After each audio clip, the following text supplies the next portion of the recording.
Welcome back. Now, Ayotunde Balogun joins us with sports news.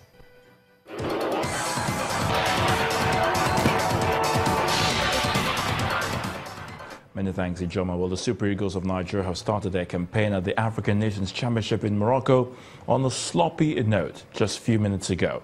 The home-based Eagles were favourites to scale past the less fancied Rwandan side, but they were held to a disappointing goalless draw in Tangier. The 2014 bronze medalists now trail group leaders Libya, who moved top of Group C following a 3-0 thrashing of Equatorial Guinea earlier in the day. Nigeria's next group game is against the defending champions Libya. That's on January the 19th, while Rwanda and Equatorial Guinea will face off in the other group game. The newly appointed Wales manager Ryan Giggs says he's excited by the challenge ahead of him. With Wales failing to qualify for this year's FIFA World Cup in Russia, his focus will now be on the 2020 European Championship qualifiers. His first game in charge will be in the China Cup tournament against the hosts on March the 22nd. In tennis, a ruthless Rafa Nadal crushed Dominican journeyman Victor Estrella Burgos 6-1, 6-1, 6-1 to sail into the second round of the Australian Open. Playing his first competitive match since pulling out of the ATP Tour finals with a knee problem in November, the world number one showed no signs of early season rust as he tore through the evening match at the Rod Laver Arena in 1 hour and 34 minutes.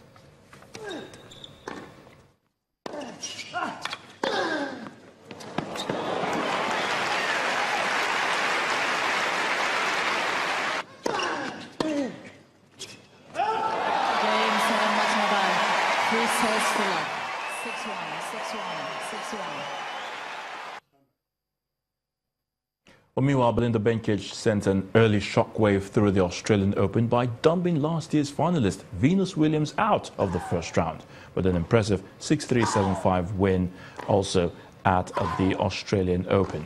While the 20-year-old Swiss played the 37-year-old American great to perfection, soaking up the fifth seed's firepower and then attacking her wavering serve under the roof at the Rod Laver Arena. Sloane Stephens was another big casualty on day one of the Grand Slam as the US Open champion tumbled out against China's Zhang Shuai, losing 2-6, 7-6, 6-2 on the Margaret Court Arena.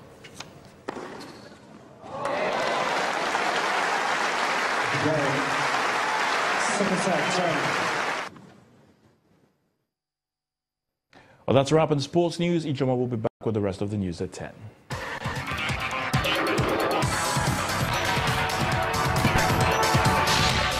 Thanks, Ayo. The United States Ambassador to Nigeria, Mr. Stuart Symington, was today invited by the Ministry of Foreign Affairs in Abuja to clarify the controversy trailing the derogatory remarks allegedly made by the U.S. President Donald Trump on African countries.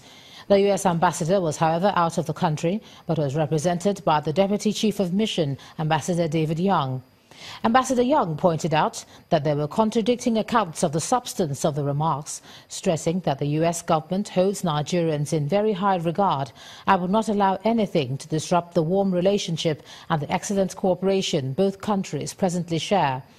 And on his part, the spokesperson of the ministry, Mr. Tokwe Elias Fatile, explained that if the statement credited to President Trump turns out to be true, it would hurt the relationship between Nigeria and the U.S. In the meantime, the African Union Commission Chief Musa Faki Mahamat has formally protested to the U.S. about President Trump's alleged derogatory comment on African nations. Mr. Mahamat met with the U.S. ambassador to the AU to express the Pan-African body's indignation and to stress the importance of the respect for a mutually beneficial partnership. Meanwhile, South Africa's Foreign Office has summoned the Deputy Chief of Mission at the U.S. Embassy in Pretoria. A statement from the South African Foreign Office says it aligns itself with the statement issued by the African Union. The continent's top body expressed its shock, dismay and outrage over the comments and called on Mr. Trump to apologize. And at least 35 people have been killed in the double suicide bombing in the Iraqi capital, Baghdad. The second attack in 3 days, and over 90 people were injured at the busy Tahrir Square, where the large crowds of construction workers gathered to find work.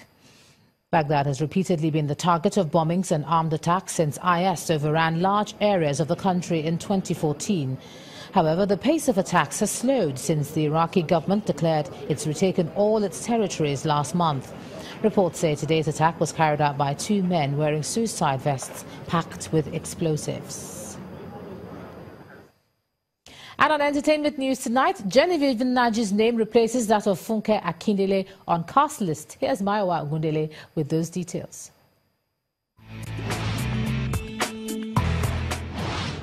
Many thanks. Here are top stories on showbiz. Nigeria's filmmaking industry, Nollywood, and fans of actress Funke Akindele have been thrown into a state of confusion as the actress's name, which appeared on the IMDb page of Marvel's forthcoming movie Avengers Infinity War, has disappeared and has now been replaced by that of actress Genevieve Nnaji. Speculations are rife and many wonder if hackers are at work in the matter. Entertainment News reached out to members of Akindele's camp who chose to keep mum over the matter. And on the music front, legendary reggae singer Majek Fashek is out with a new music video titled Hey Rastaman. The visuals to the song were shot at the Canary Wharf in London. The legendary music act bounced back into the Nigerian music mainstream in 2016 after recovering from drug abuse with the release of the songs titled No More Sorrow featuring Tubaba and Akugbe, a song dedicated to the new Oba of Benin. The Send Down the Rain crew now also celebrated 30 years in the industry in 2017.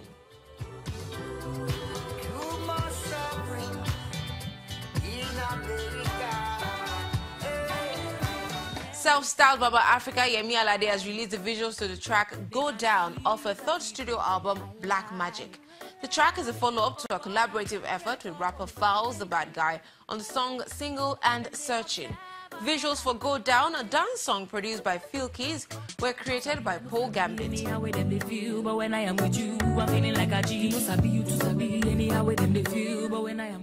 And that's it from me tonight. Many thanks for watching. Let's head back for the rest of the news at 10.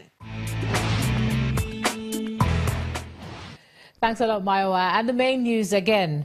Benue leaders today met President Muhammadu Buhari over killings by herdsmen.